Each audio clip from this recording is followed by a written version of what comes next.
Unga. Break. Three. And then. Ah, touché, monsieur. Beautiful hit. Thank you, monsieur. Unga. Break. Three. And then. Ah, touché, monsieur. You're too fast for me. Second round goes for you. It all depends on the third day. Unga. Right? Three. And then.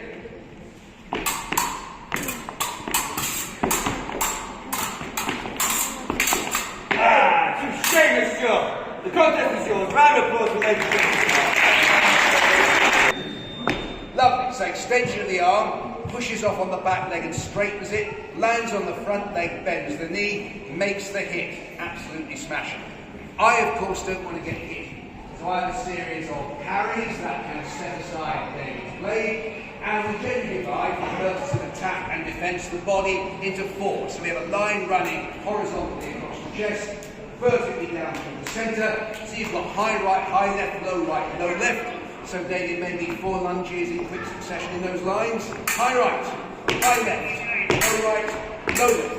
There are some variations on those parries. So they're the basic ones.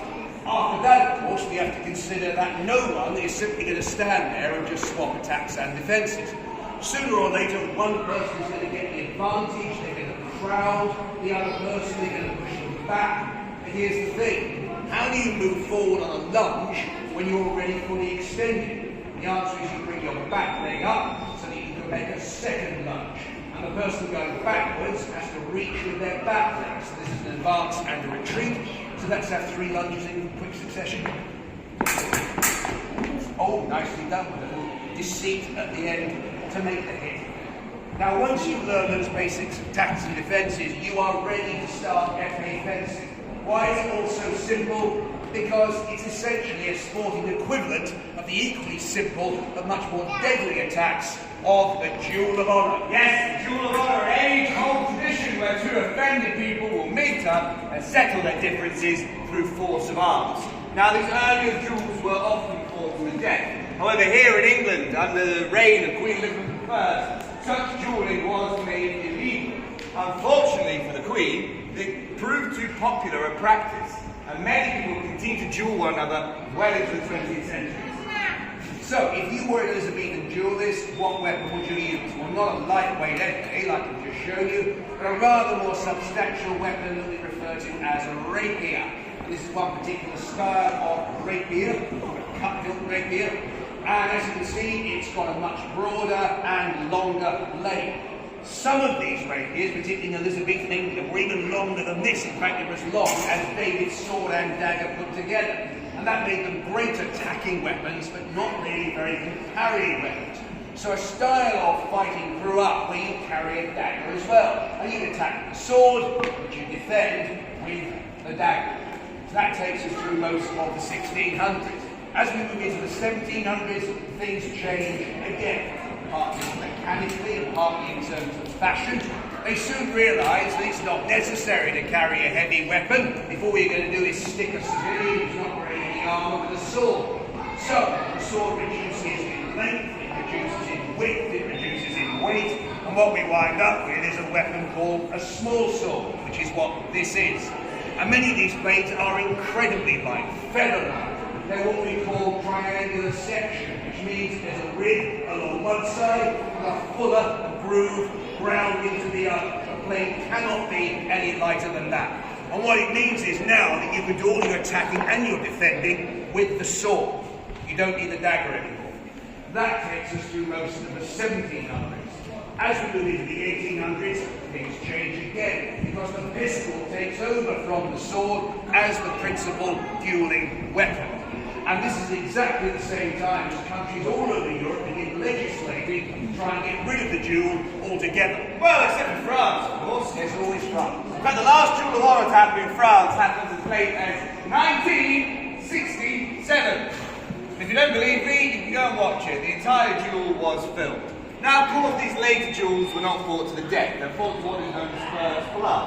The idea is get a cut, nick or wound, and the duel is over, satisfaction achieved, and the two offended parties can go their own ways.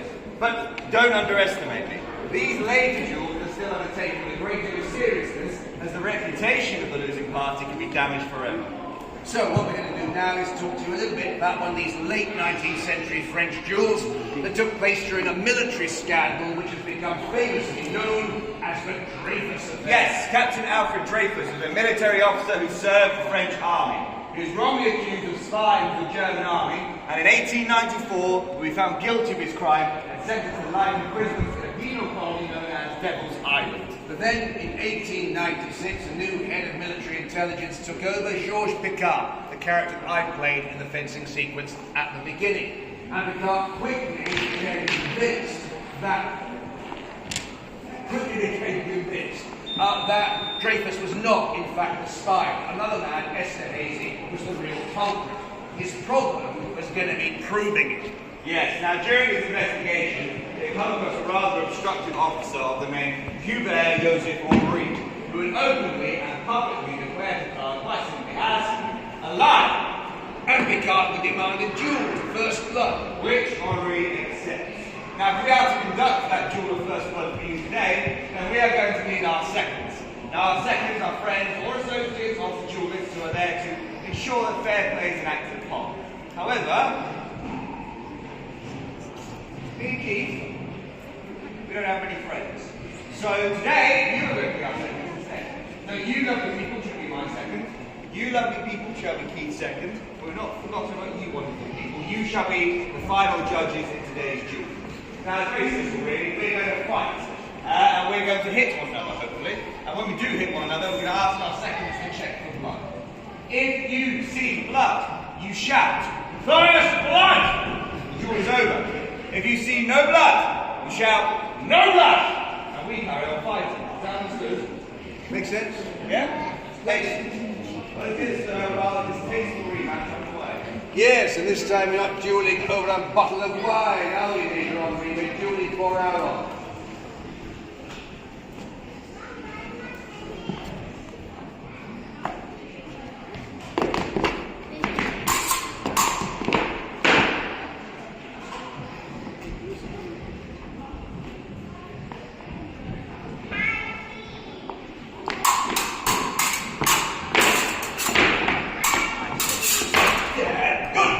Checking for blood.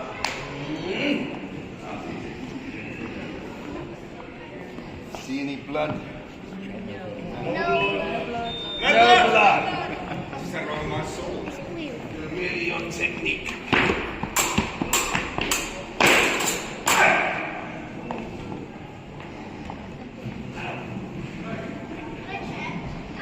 Blood? No blood! No blood! Wait, whose turn? Your turn.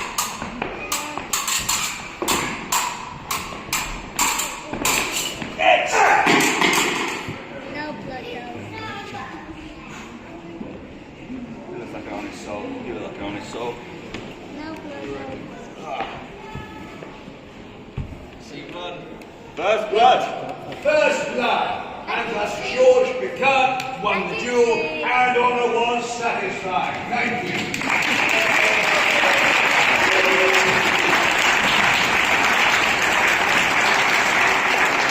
Now, we at the Royal Armouries, we have